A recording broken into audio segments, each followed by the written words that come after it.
باقی رہا کہ میرا فرقہ کون سا ہے، میں تو بار بار کہتا ہوں کہ میرا فرقہ، میرا گروہ، فرقہ تو میرا کوئی بھی نہیں ہے جی. اسلام میں فرقہ واریت حرام ہے. وَاعْتَصِمُوا بِحَبْلِ اللَّهِ جَمِيعًا وَلَا تَفَرَّقُوا إِنَّ الَّذِينَ فَرَّقُوا دِينَهُمْ وَكَانُوا شِيَعًا لَسْتَ مِنْهُمْ فِي شَيْءٍ. اے نبی، جنہوں نے دین میں فرقے بنائے اور اپنے آپ کو گروہوں میں بانٹ لیا، آپ کا ان سے کوئی تعلق ہی نہیں ہے. تو وہ میں اس گروہ میں شامل ہوں جو نبی صلی اللہ علیہ وآلہ وسلم کے زمانے میں آپ صلی اللہ علیہ وسلم، آپ کے صحابہ کرام علیہم رضوان اور آپ کے اہل بیت علیہم السلام کا گروہ تھا. اور آج بھی الحمدللہ جو اس گروہ کے اندر شامل ہیں، میں ان کی عزت کرتا ہوں. میں سب لوگوں کو الحمدللہ مسلمان سمجھتا ہوں جو بھی اللہ اور اس کے رسول اور صحابہ کرام اور اہل بیت کے ساتھ عقیدت رکھتے ہیں، ان کی تعلیمات کے اوپر الحمدللہ عمل کرتے ہیں. تو میں یہاں تک کیسے پہنچا ہوں؟ دھکے کھا کے جی. میں نے بیک گراؤنڈ تو اپنا شروع میں بتا دیا تھا کہ بیسیکلی میری جو بلٹ اپ ہوا ہے وہ ایک کٹر بریلوی خاندان کے اندر ہوا ہے، اور بڑی چھوٹی عمر سے ہی میں ایک سمجھ لیں پریکٹسنگ قسم کا بریلوی تھا. پریکٹسنگ مسلمان نہیں، بریلوی. اور میں اس لیے نہیں بول رہا کہ میں بریلویوں کو نعوذ باللہ کو کافر سمجھتا ہوں، مسلمان ہی سمجھتا ہوں. مراد یہ کہ اپنے مغبہ فکر کے اندر فلرش کرنے والا. یعنی میری عمر اس وقت سمجھ لیں ہارڈلی کوئی 10-12 سال تھی، تو مسجد کے ساتھ تعلق بن گیا. اور بڑی چھوٹی عمر کے اندر ہی، یعنی مجھے صحیح طرح یاد ہے کہ میں مئی 1992 میں بالغ ہوا تھا، اور میں الحمدللہ اس وقت بھی 5 وقت نماز پڑھتا تھا الحمدللہ، اور رمضان مبارک کے روزے رکھتا تھا. اور اس کے بعد بڑی چھوٹی عمر کے اندر ہی دعوت اسلامی کا قرب مل گیا. الیاس قادری صاحب کا سبز پگڑی باندھنی شروع کر دی 1992 میں، 93 میں باندھنی شروع کر دی تھی. اور پھر آنورڈ تقریباً 2001 تک میں دعوت اسلامی میں رہا. اس کے بعد کچھ اختلافات کی وجہ سے میں الگ ہو گیا. اسی دوران میں انجینئرنگ یونیورسٹی سے بھی فارغ ہو چکا تھا ڈگری کر کے، اور پھر میری جاب بھی ہوگی اسلام آباد میں ایک سرکاری محکمے کے اندر. الحمدللہ 19 گریڈ میں ہوں میں. تو بینگ میکینیکل انجینئر میری اس اعتبار سے تو ایکسپرٹیز تھیں، لیکن میں میٹرک لیول سے ہی کتابیں پڑھنے کا شوقین تھا. بہار شریعت میں نے 1994 میں پہلی دفعہ دلی سے چھپ کے آئی تھی. اس وقت مجھے یاد ہے میں نے 300 روپے کی خریدی تھی. تو اس وقت 300 روپے بڑی چیز تھی، نئی آئی تھی کمپیوٹر کمپوزنگ کے ساتھ. تو میں نے فقہ حنفی ساری کی ساری پڑھ لی. اور اس کے بعد تصوف کی وہ کتابیں جو صرف اہل تصوف صرف ان کا نام سنتے ہیں جی، رسالہ قشیریہ ہے، کوئی کیمیائے سعادت ہے، احیاء العلوم ہے، مکاشفۃ القلوب ہے، کیمیائے سعادت ہے، منہاج العابدین ہے، غنیۃ الطالبین ہے، عوارف المعارف ہے. یہ وہ کتابیں ہیں جو میں نے ایف ایس سی لیول کے اوپر تصوف میں اپنی اس شوق کی وجہ سے پڑھ لی ہوئی تھی. اور 1996 میں جب میں ابھی سیکنڈ ایئر کا اسٹوڈنٹ تھا انجینئرنگ یونیورسٹی میں، کٹر قسم کا صوفی بن چکا ہوا تھا. سبز پگڑی بھی باندھتا تھا اور ایک پریکٹسنگ صوفی بھی، اور امام غزالی کو میں اپنا ایک آئیڈیل مرشد سمجھتا تھا. آج بھی میں کئی چیزوں میں ان کی قدر کرتا ہوں، جن پہ اختلاف ہے وہ اپنی جگہ.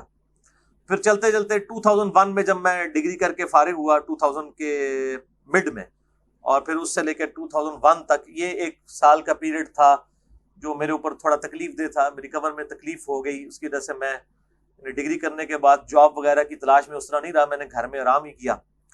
اس دوران مجھے غلام سعود سعیدی صاحب کا تعارف ہوا. شرح صحیح مسلم میں نے پڑھنی شروع کی، اور الحمدللہ اس کی وجہ سے میرا ذہن کھلا کہ بریلوی ہوتے ہوئے بھی آپ بریلوی علماء سے اختلاف کر سکتے ہیں. یہ غلام سعود سعیدی صاحب کی ایک خصوصیت تھی، اور میں نے ان کو بتائی بھی. میری الحمدللہ ڈیٹیل ان سے ملاقات ہوئی تھی 22 مارچ 2007 کو ڈیٹیل کے ساتھ. اور الحمدللہ بڑے اوپن مائنڈڈ وہ شخصیت تھی. پچھلے سال ہی فوت ہوئے، اللہ تعالیٰ ان کی مغفرت کرے. ان کی وجہ سے میرا ذہن کافی کھلا.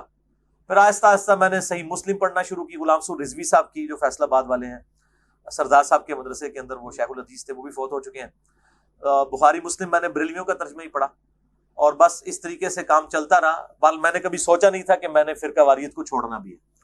پھر ٹرننگ پوائنٹ میری لائف کے اندر آیا ہے مارچ 2007 میں، جب میں نے پہلی دفعہ قرآن حکیم کو پری ڈیٹرمنٹ رزلٹس کے بغیر قرآن پاک کا ترجمہ پڑھنا اور سننا شروع کیا. امام کعبہ کی آواز میں فتح محمد جلندی صاحب کا ترجمہ، اور ساتھ ساتھ کنز الایمان امام احمد بریلوی المتوفی 1340 ہجری بمطابق 1921 عیسوی، ان کا ترجمہ پڑھنا شروع کیا. تو کرتے کرتے میرا جو ہے دل وہ ٹلٹ ہو گیا اس حوالے سے کہ قرآن حکیم کے جو عقائد و نظریات ہیں ان کے اوپر میں کم از کم نہیں ہوں. پھر پیر نصیر الدین نصیر صاحب کا تعارف ہوا، ان کی کتابیں پڑھنی شروع کی. 2007 میری زندگی کا ایک بڑا کریٹیکل ایئر تھا اس اعتبار سے، حتیٰ کہ 2000 کے اینڈ تک میں تقریباً آپ سمجھ لیں تبلیغی جماعت کو حق پہ سمجھنا شروع کر دیا تھا میں نے، یعنی بریلویت سے نکل کے ایک سٹیپ دیوبند کو، کہ کم از کم ان کی توحید کے اعتبار سے معاملات درست ہیں. اور 2 نومبر 2007 کو رائمنڈ اجتماع میں بھی میں سالانہ اجتماع میں گیا، وہاں بھی بڑا کلوزلی ان کو دیکھا. لیکن مجھے کچھ ہی عرصے میں اندازہ ہوا کہ بریلوی اور دیوبندی مکتبہ فکر دونوں ہی تقریباً کوئی 19-20 کا ہی فرق ہے. بزرگوں کے واقعات، فضائل اعمال کے اندر جو کچھ لکھا ہوا ہے، یہ وہ ساری کی ساری چیزیں اسی قسم کی ہیں. تو 2007 کے اینڈ پہ میں جو ہوں وہ متزلزل ہو گیا. اسی دوران میں حج پہ چلا گیا وائف کے ساتھ. جب واپس آیا فروری 2008 کے اندر، تو میں نے آتے ہی پہلا کام کیا کہ میں نے ابو داؤد، ترمذی، نسائی، ابن ماجہ بھی خرید لی، بخاری مسلم پہلے ہی تھی، ان کو پڑھنا شروع کیا. اور میں نے کمپیریٹیو اسٹڈی 2008 کے اندر شروع کر دی، فروری مارچ کے اندر. اور کمپیریٹیو اسٹڈی یہ کہ میں مختلف مکاتب فکر کے علماء کو ملتا تھا جا کے، جس طرح ہوں تسی میرے کو لائے ہوئے ہو نا. خیر میرے کو تو خیر اس طرح میرے ورگا تو بندہ کوئی نہیں سی جس کو میں جانتا، نیوٹرل. باقی تمام مکاتب فکر کے علماء کے پاس 2008 یعنی فروری، مارچ، اپریل، یہ اس دوران میں مختلف علماء کو، بریلویوں کو مل رہا ہوں. بریلویوں کے ساتھ تو خیر بچپن سے تھا، بریلویت ہم سے زیادہ کون جانتا تھا. میں دیوبندی مفتی کے پاس اسلام آباد میں گیا، میرے آفس کے کولیگ لے گئے اور وہ کہنے لگے جی بہت بڑے مفتی ہیں، آپ ان کے ساتھ ڈسکشن کریں. میں نے جب تھوڑی سی ڈسکشن کی تو وہ فوراً ہی اپنا وہ جس کو کہتے ہیں کانفیڈنس لوز کر جانا اور ایک بڑی تلخ رویے کے اوپر اتر آنا بغیر دلائل کے ساتھ. میں نے ایک انگوٹھے چومنے کا مسئلہ ان سے پوچھا کہ یہ جو انگوٹھے چومتے ہیں بریلوی حضرات، تو آپ کیوں نہیں چومتے؟ اب میں دیوبندی ہو چکا ہوا تھا لیکن انگوٹھے بھی چومتا تھا. کیوں؟ میں اپنے بزرگوں کا کٹر فالوور تھا. میں نے کہا جی وہ رد المحتار یعنی فتاوی شامی کے اندر یہ لکھا ہوا ہے کہ نبی صلی اللہ علیہ وآلہ وسلم کے مبارک نام کے اوپر انگوٹھے چومے جائیں، اذان کا جواب دیتے ہوئے بھی پہلی دفعہ پڑھا جائے قرۃ عینی بک یا رسول اللہ، دوسری دفعہ پڑھا جائے صلی اللہ علیہ یا رسول اللہ. تو میں پڑھتا تھا. تو میں نے ان کو کہا کہ آپ کیوں نہیں پڑھتے ہیں؟ تو وہ کہنے لگے کہ یہ تو ضعیف حدیث ہے. میں نے کہا فضائل اعمال میں کئی ضعیف حدیث ہیں جس پہ ہم عمل کر رہے ہیں، تو انگوٹھے چومنے والی روایت سے کیا مسئلہ ہے؟ تو انہوں نے پھر اپنے دل کی بات کر دی. انہوں نے کہا جی یہ چونکہ بریلوی کرتے ہیں اس لیے ہم نہیں کرتے. یہ کون تھے جی؟ مفتی اسماعیل؟ یہ میں نہیں، اسماعیل طورو صاحب سے تو خیر میری ملاقات نہیں، ان کی بھی کئی ایک چیزیں میرے سامنے آئی ہیں، وہ تو آپ چھوڑ دیں. کوئی اور مفتی صاحب ہے، میں اب وہ نام نہیں لیتا، اتنے مشہور نہیں ہیں لیکن وہ بڑے مفتیوں میں. ٹھیک ہے. اور اسی طریقے سے الحمدللہ مجھے کہنے لگے یہ جس قسم کی تم گمراہ کن باتیں کرتے ہو نا اور ہمارے بزرگوں کے بارے میں، مجھے کہتے ہیں جی آپ اختلاف امت اور صراط مستقیم پڑھ لیں. وہ بریلویوں کے پاس آپ چلے جائیں، وہ کہتے ہیں جال پڑھ لیں آپ احمد یار نعیمی صاحب کی، اور یہ یوسف لدھیانوی صاحب کی اختلاف امت اور صراط مستقیم، یہ سب نے اپنی اپنی ٹیکسٹ بکس رکھی ہوئی ہیں نا. وہ کہتے ہیں آپ جی یہ پڑھ لیں. اور اہل حدیث کے پاس چلے جائیں گے، وہ کہیں گے آپ تلاش حق پڑھ لیں، وہ بھی ایک اہل حدیث ہیں ریورٹڈ، انہوں نے تلاش حق لکھی ہے. شیعہ کے پاس چلے جائیں، وہ آپ کو کہیں گے جی وہ ایک مالکی سوڈان کے سنی سے شیعہ ہوئے تھے، ان کی کتاب اردو میں آ چکی ہے میں بھی سچوں میں ہو جاؤں، تیجانی صاحب کی. وہ کہیں گے جی یہ تیجانی صاحب دی جناب پڑھ لو، میں بھی سچوں میں ہو جاؤں. تو سارے کو اپنی اپنی کتابیں، کوئی اللہ دی کتاب، اللہ نبی دی کتاب نہیں پڑھاتا. انہوں پتا ہے پہلے مولوی دی کتاب پڑھو تاکہ تمہاری مت ماری جائے. تو مجھے کہنے لگے وہ پڑھے. میں نے کہا میں نے پڑھی ہے، اس کے اندر اتنے بڑے بڑے بلنڈر لکھے ہوئے ہیں. میں نے ایک دو بتائے تو ان کے جناب وہ ادھر سے نا جھاگ چھوٹنی شروع ہوگی، غصے میں آ گئے. وہ کہتے ہیں تو عن قریب جو ہے نا گمراہ ہو جائے گا، تو اہل حدیث ہو جائے گا. میں نے کہا جی میں تو اہل حدیث کو گمراہ سمجھتا ہوں، میں نے کیوں اہل حدیث ہونا ہے؟ نہیں اس طرح کی باتیں کرنے والے اہل حدیث ہو جاتے ہیں. خیر جب ہم نکلے، ہم 3-4 دوست تھے جو یہ ہدایت کا سفر اکٹھا طے کر رہے تھے. تو میرے ایک بھائی کہنے لگے جی آپ اس طرح کریں، اہل حدیث کو بھی چیک کر لیں، ان کو چیک کرنے میں کیا حرج ہے.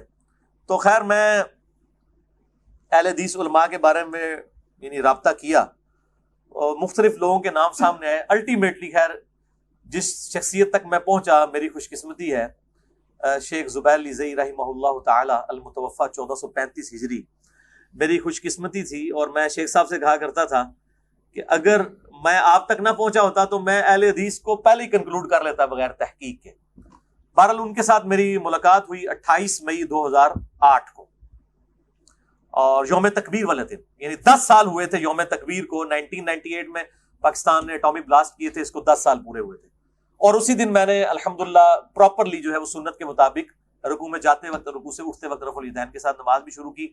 بہرحال مجھے اہل حدیث کے ساتھ جن مسئلوں پہ اختلاف تھا، چاہے وہ یزید والا ایشو تھا یا وہ 3 طلاق والا ایشو تھا، اسی قسم کے، اور داڑھی والا مسئلہ اس طرح کے سارے ایشوز کے اوپر زبیر علی زئی صاحب کا موقف تو وہی تھا جو میں تحقیق کے ذریعے پہنچا ہوا تھا، اس لیے میں نے جو ہے نا وہ ان کو الحمدللہ اس اعتبار سے بڑا اچھا پایا، اور اللہ تعالیٰ نے میری ہدایت کا سبب بھی ان کو بنایا، اللہ تعالیٰ ان کو جزائے خیر دے۔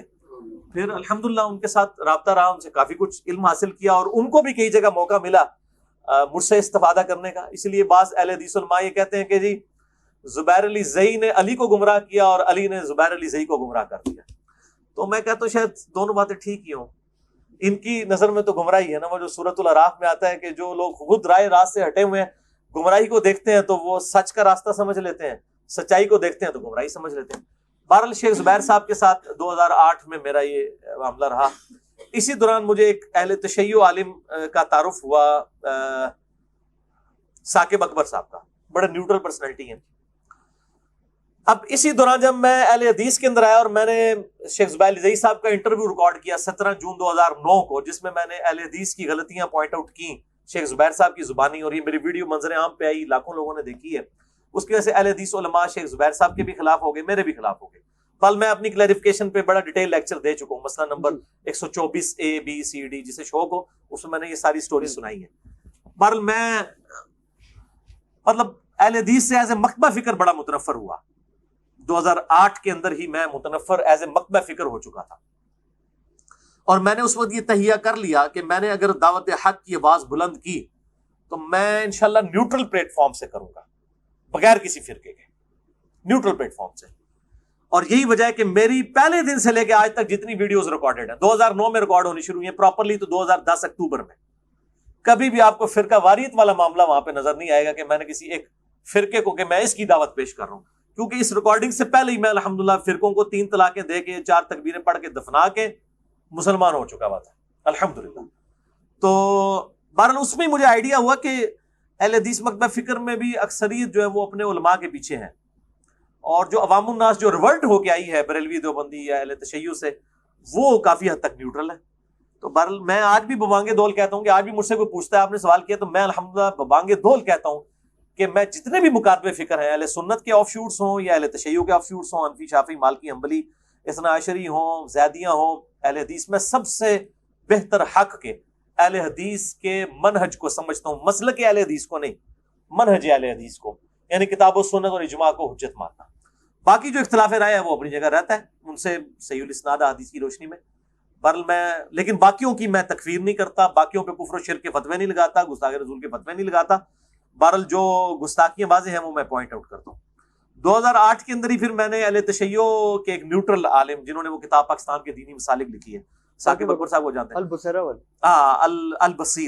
البصیرہ، انہوں نے یعنی ایک اکیڈمی قائم کی ہوئی ہے، میں نے ان کے لیکچرز بھی سننے شروع کیے، لیکن وہ بھی مطلب ایک وہ آپ سمجھ لیں اہل تشیع کے طارق جمیل صاحب ہیں، جیسے سنیوں کے طارق جمیل صاحب ہیں، میٹھی میٹھی اخلاقی باتیں، تو یہی ہے مطلب کوئی اختلافی موضوعات میں بات نہیں کرتے، لیکن ان کے قریب ہونے کا مجھے یہ فائدہ ہوا کہ مجھے اہل تشیع کے کلچر کو قریب سے دیکھنے کا موقع ملا، یہ کیسے سوچتے ہیں۔ ان کے ساتھ چونکہ سارے بڑے بڑے علماء رابطے میں ہوتے تھے، بلکہ اہل سنت کے بھی بڑے بڑے علماء، یہ جو ملی یکجہتی کونسل ہے، جب قاضی حسین صاحب اس کو سمجھ لیں لیڈ کر رہے تھے، اس زمانے سے وہ ان کے ساتھ ہیں، تو وہ کافی نیوٹرل ماشاءاللہ پرسنالٹی ہے ان کی، اب بھی ان سے رابطہ ہے، اور وہ موحد ہیں، توحید کا عقیدہ ان کا بڑا راسخ ہے۔ انہی کے ریفرنس سے شجاع عباس صاحب کے ساتھ بھی تعارف ہوا جی، اور اس طریقے سے مطلب اسٹڈی کرنی شروع کی۔ بہرحال خیر 2008 بھی اسی میں گزر گیا، 2009 میں نے کچھ لیکچرز ریکارڈ کرائے، کرتے کرتے 2010 اکتوبر میں نے پراپر قرآن کلاسز ریکارڈ کروانی شروع کی، اور 2010-11 ہی میں یہ یوٹیوب پہ اپلوڈ ہوئی، اور پھر لیکچرز آنا شروع ہوئے۔ یہ پورا سفر ہے۔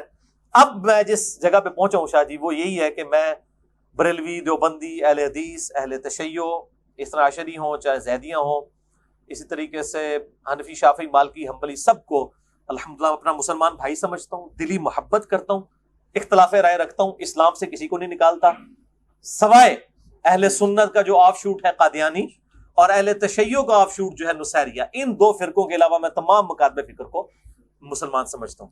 اور یہ ہو سکتا ہے بعض لوگوں کو بات بری لگے کہ اہل سنت کا آف شوٹ قادیانیت، کیونکہ قادیانیت فرقہ جو ہے وہ اہل سنت ہی میں سے نکلا ہوا ہے جی، اس لیے میں آف شوٹ کہہ رہا ہوں، اور اس پہ اہل سنت پہ کوئی قدغن نہیں لگائی جا سکتی، وہ ان کو اسلام سے خارج کر چکے ہیں۔ اس طریقے سے اہل تشیع بھی نصیریہ کو، جو سیدنا علی کے لیے الوہیت کا عقیدہ رکھتے ہیں، وہ اسلام سے نکال چکے ہیں۔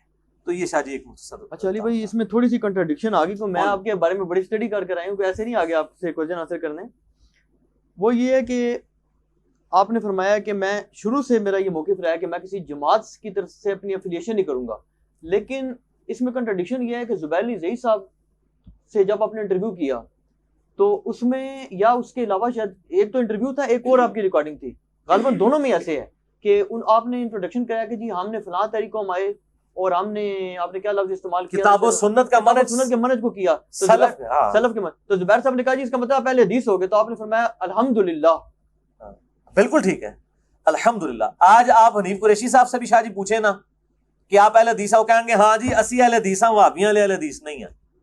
میں نے اس وقت بھی جو لکھ کے دیا تھا اہل حدیث تو نہیں لکھ کے دیا تھا. شیخ زبیر صاحب نے جو چٹ پڑھی ہے اس میں الفاظ تھا کتاب و سنت کا جو منہج ہے وہ سلف کے فہم کے مطابق اڈاپٹ کیا. اتنا لمبا جو جملہ لکھا تھا جی اس کی بجائے میں اہل حدیث ہی لکھ دیتا نا.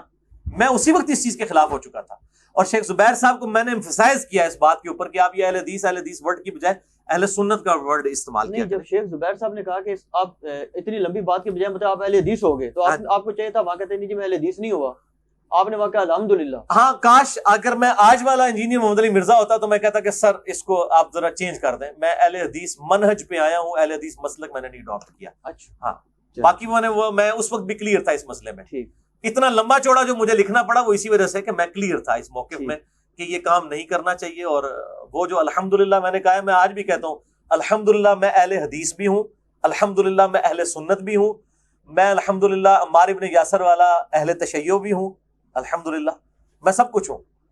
اور میں تو اکثر کہتا ہوں کہ امام شافعی کہتے ہیں نا ان کان رفضا حب آل محمد فلیشهد الثقلان انی رافضی، اگر اہل بیت کی محبت کا نام رافضی ہونا ہے تو لوگ جنوں انس اس پر گواہ ہو جائیں کہ میں رافضی ہوں. تو میں بھی یہی کہتا ہوں کہ اگر نبی صلی اللہ علیہ وآلہ وسلم کی محبت کا نام بریلوی ہوتا ہے میں بریلوی ہوں، اگر صحابہ کی عظمت کو ماننا دیوبندی ہوتا ہے میں دیوبندی ہوں، اگر جو ہے وہ توحید کے اوپر ایمفسائز کرنا، کتاب و سنت کو ایلیٹ ماننا باقیوں کے نظریات کے مقابلے پر بزرگوں کے، اہل حدیث میں اہل حدیث ہوں.